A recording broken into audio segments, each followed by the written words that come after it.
आप सभी का स्वागत और अभिनंदन है। आप सुन रहे हैं अध्यात्म एस्ट्रो द्वारा प्रसारित श्रीमद् वाल्मीकि रामायण बालकांड। बालकांड की कथा के अंतर्गत आज हम लोग सप्तचत्वारिंशः सर्ग की कथा का श्रवण करेंगे। 47वें सर्ग की कथा की विषय वस्तु है दीतिका अपने पुत्रों को मरुद्र गण बनाकर देवलोक में रहने के लिए इंद्र से अनुरोध। इंद्र द्वारा उसकी स्वीकृति। दीति के तपोवन में ही इक्ष्वाक पुत्र विशाल द्वारा विशाला नगरी का निर्माण तथा वहां के तत्कालीन राजा सुमति द्वारा विश्वामित्र मुनि का सत्कार। सप्तधातु कृते गर्भे दिति परम दुखिता सहस्राक्षम दुराधर से वाक्यम सानुनयाव्रतम। इंद्र द्वारा अपने गर्भ के 7 टुकड़े कर दिए जाने पर देवी दिति को बड़ा दुख हुआ। वे युद्धर्षवीर सहस्राक्ष इंद्र से अनुनय पूर्वक बोली, ममा पराधात गर्भोऽयं सप्तधा सकलीकृतः नापराधो हि देवेश तवात्र बलसूदन। देवेश बलसूदन, मेरे ही अपराध से इस गर्भ के 7 टुकड़े हुए हैं, इसमें तुम्हारा कोई दोष नहीं है।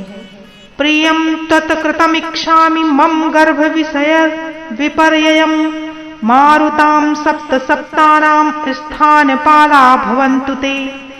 इस गर्भ को नष्ट करने के निमित्त तुमने जो क्रूरतापूर्ण कर्म किया है वह तुम्हारे और मेरे लिए भी जिस तरह प्रिय हो जाए वैसे ही उसका परिणाम तुम्हारे और मेरे लिए सुखद हो जाए, वैसा उपाय मैं करना चाहती हूँ। मेरे गर्भ के वे 7 खंड 7 व्यक्ति होकर 7 मरुद्र गणों के स्थानों का पालन करने वाले हो जाएं। वात स्कंधा इमे सप्त चतुरंतो दिवि पुत्रक मारुता इति विख्याता दिव्य रूपा ममात्मजाः।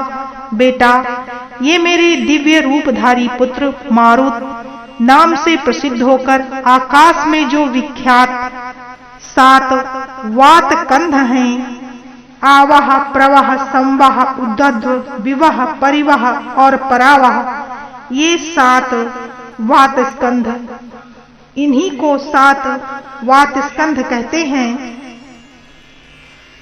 उनमें विचरण करें। ब्रह्मालोकम चरत्वेकम इंद्रलोकम तथा परः दिव्या अवयवायुरिति अख्यातम अतृतीयोऽपि महायशाः। ऊपर जो 7 मरुत बताए गए हैं वे 7 के 7 गण हैं। इस प्रकार 49 मरुत समझने चाहिए। इनमें से जो प्रथम गण है वह ब्रह्मलोक में विचरे, दूसरा इंद्रलोक में विचरण करे, तीसरा महायशस्वी मरुद्रगण दिव्य वायु के नाम से विख्यात हो अंतरिक्ष में विचरण करे। चत्वारस्तु सुरश्रेष्ठ दिशो वै तव शासनात् संचारयिष्यन्त भद्रं ते कालेन हि ममात्मजाः। त्वत्कृतेनैव नाम्ना वैव मारुता इति विश्रुताः। सुरश्रेष्ठ, तुम्हारा कल्याण हो। मेरे शेष 4 पुत्रों के गण तुम्हारी आज्ञा से समयानुसार संपूर्ण दिशाओं में संचार करेंगे।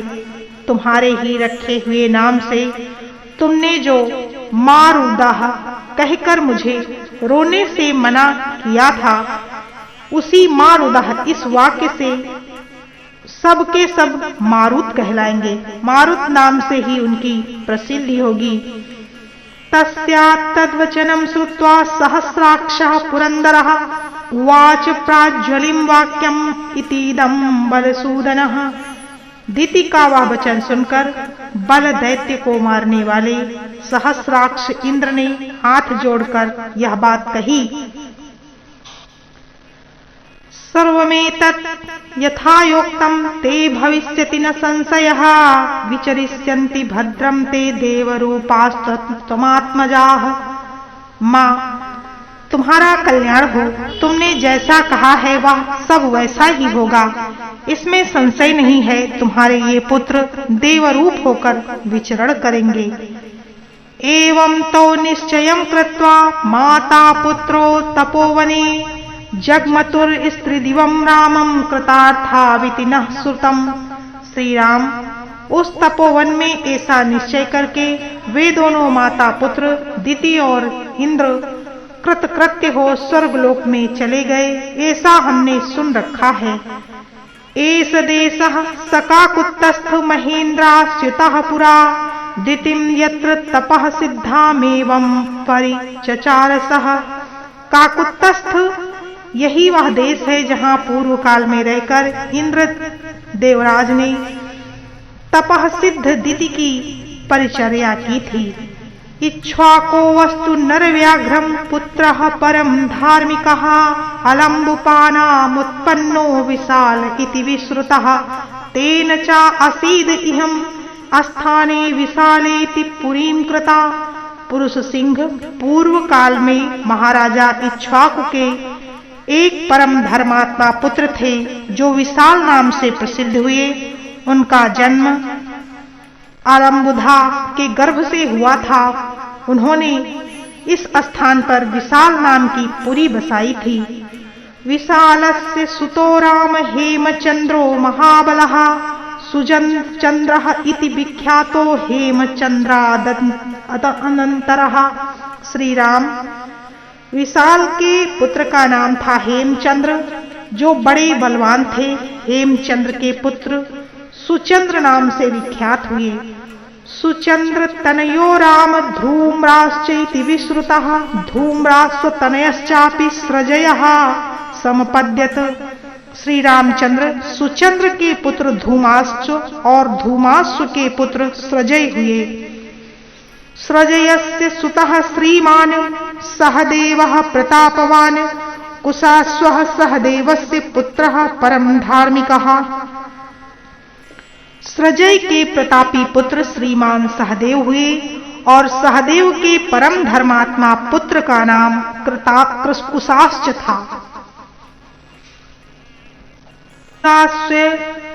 महातेजाः सोमदत्तः प्रतापवान सोमदत्तस्य पुत्रस्तु काकुत्स्थ इति विश्रुतः।